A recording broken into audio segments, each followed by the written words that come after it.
গ্রীষ্মকালের সবচেয়ে জনপ্রিয় ফল কাঁঠাল এবং আম অ্যালোভেরা প্রপাগেট প্রসেসে ১২ মাস আপনার ছাদে আপনি উৎপাদন করতে পারেন। এই প্রক্রিয়ায় কাঁঠালের ফলন হতে মাত্র ৩ মাস সময় লাগে এবং এত সহজ এই প্রক্রিয়াটি যে কেউ অনুসরণ করতে পারেন। শুরুতেই উপযুক্ত এক টুকরো বাকল আপনার পছন্দের কাঁঠাল গাছ থেকে ভিডিওতে দেখানো প্রসেসে একটা ধারালো ব্লেডের সাহায্যে চারপাশ থেকে কেটে আলাদা করে নিতে হবে। এখন এই এক টুকরো কাঁঠাল গাছের বাকল থেকে মাতৃগাছের মতো স্বাদ আর গন্ধযুক্ত কাঁঠাল পেতে তার উপরে এক টুকরো রসুনের কোয়াকে ভালো করে ঘষে রসুনের রস লাগিয়ে নিতে হবে। জার্মিনেশন প্রক্রিয়াকে শক্তিশালী করতে এই এক টুকরো কাঁঠাল গাছের বাকলের সাইজে আরেক টুকরো অ্যালোভেরা নিতে হবে, যার উপরিভাগের স্কিনটাকে ফেলে দিয়ে ভিডিওতে দেখানো প্রসেসে মাতৃগাছের বাকলটাকে পারফেক্টলি প্লেস করতে হবে। ব্যাস, এরপর একটা প্লাস্টিকের কন্টেনারের নিম্নাংশ ছিদ্র করে তার মধ্যে কিছুটা ছাই রেখে তার উপরে অ্যালোভেরার টুকরোটাকে প্লেস করে তার উপরে আরও বেশি পরিমাণে ছাই রেখে খুব ভালোভাবে পানি স্প্রে করতে হবে এবং ৫ দিনের জন্য পলিথিন দিয়ে খুব শক্তপোক্তভাবে বেঁধে দিতে হবে। আপনার বেঁধে দেওয়া পলিথিনে কোনো ছিদ্র যদি না থাকে ৫ দিনের মধ্যে পারফেক্ট প্রপাগেশন হয়ে যাবে। মাথায় রাখতে হবে ৫ দিন পরে পলিথিন খুলে আর দ্বিতীয়বার পলিথিন বাঁধা যাবে না। এরপরে শুধু প্রতিদিন একবার করে আপনাকে পানি দিতে হবে টানা ১৪ দিন পর্যন্ত।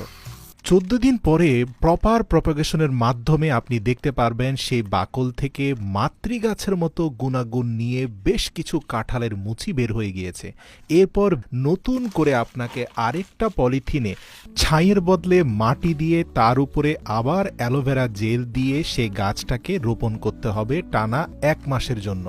মনে রাখতে হবে কাঁঠালের বীজ থেকে জার্মিনেশন করা চারাগুলো যতটা শক্তিশালী হয়, প্রপাগেশনের মাধ্যমে বাকল থেকে তৈরি করা চারাগুলো খুবই দুর্বল হয়, কিন্তু এখান থেকে যে ফলের উৎপাদন হয় সেখানে মাতৃগাছের পরিপূর্ণ গুণাগুণ থাকে। নতুন পলিথিনের ব্যাগে টানা ১ মাস ধরে প্রতিদিন প্রয়োজন অনুযায়ী পানি দিয়ে গেলে ১ মাস পরে দেখতে পাবেন কাঁঠালের মুচিগুলো বেশ পরিপক্ক হয়ে গিয়েছে। কিন্তু এই মুচিগুলো থেকে পরিপক্ক কাঁঠালে রূপান্তরিত হওয়ার জন্য আরও বেশি পুষ্টিগুণের দরকার, যার কারণে বীজতলায় আরও বেশি মাটির প্রয়োজন।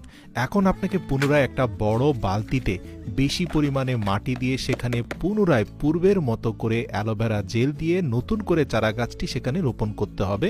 নিয়মিত একবার করে পানি দিয়ে গেলে ৬০ দিন পরেই দেখতে পাবেন আপনার মুচিগুলো পূর্ণাঙ্গ কাঁঠালে রূপান্তরিত হয়েছে। বলে রাখি, এই কাঁঠালের স্বাদ এবং গন্ধ হুবহু মাতৃগাছের মতোই হবে।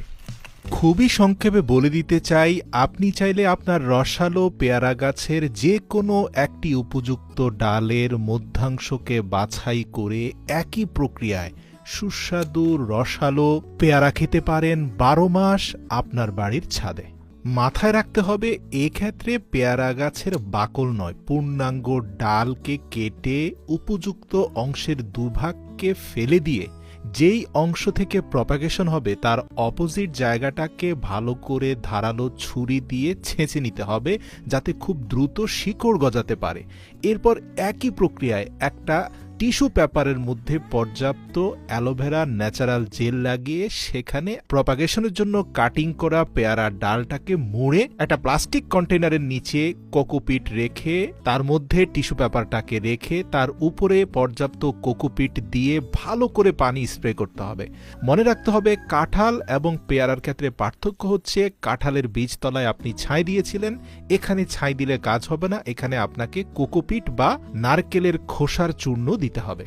প্রিয় দর্শক, এর পরের ধাপগুলোতে তেমন কোনো পার্থক্য নেই। যে বিষয়টা আপনাকে জানিয়ে রাখা প্রয়োজন, ১২ দিন পরে প্রপার প্রপাগেশন হওয়ার পরে গাছটাকে উঠিয়ে ভালো করে ধুলে আপনি দেখতে পাবেন নিচের যে অংশটা আপনি ধারালো ছুরি দিয়ে ছেঁচে দিয়েছেন সেই অংশে খুব ভালো করে শিকড় বেরিয়েছে। এরপর আগের মতোই প্রসেস, পলিথিন কন্টেইনারে মাটির মধ্যে অ্যালোভেরা জেল দিয়ে সেখানে নতুন চারা গাছটি রোপণ করবেন। ৪০ দিন টানা পানি দিলে আপনি দেখতে পাবেন পেয়ারা গাছটা বেশ বড় হয়ে গিয়েছে। তৃতীয় ধাপে কিছুটা পরিবর্তন আছে। বড় প্লাস্টিক কন্টেইনারে পেয়ারার চারা গাছটি রোপণ করার পূর্বে বীজতলায় পর্যাপ্ত মাটির সাথে কোকোপিট এবং চালের তুষ মিশিয়ে নিতে হবে। এরপরে টানা ৪০ দিন পানি দিলেই আপনার ছাদের সেই পেয়ারা গাছটিতে পর্যাপ্ত ফলন হবে। আর হ্যাঁ, বরাবরের মতোই প্রপাগেশন প্রসেসে উৎপাদন হওয়া এই রসালো জুসি পেয়ারা প্রতিটা কামড়ে আপনার মনে হবে মাতৃগাছের স্বাদ এবং গন্ধ অটুট রয়েছে। প্রিয় দর্শক, হুবহু একই প্রসেসে আপনি চাইলে আমেরও প্রপাগেশন করতে পারেন। ভিডিও লম্বা হয়ে যাবে বিধায় এখানে আমি তা বিস্তারিত বলছি না, শুধুমাত্র দেখাচ্ছি আমের প্রপাগেশনের মাধ্যমেও সরাসরি আপনি মাত্র ৩ মাসেই আপনার বাড়ির ছাদে আমের ফলন পেতে পারেন। কোনো পার্থক্য নেই, পেয়ারার প্রপাগেশন প্রসেস এবং আমের প্রপাগেশন প্রসেস হুবহু একই। টেকনিকগুলো উপকারী মনে হলে বিনীত অনুরোধ করছি আপনার প্রিয়জনদের সাথে ভিডিওটি শেয়ার করবেন অথবা তাদের ট্যাগ করে দিবেন।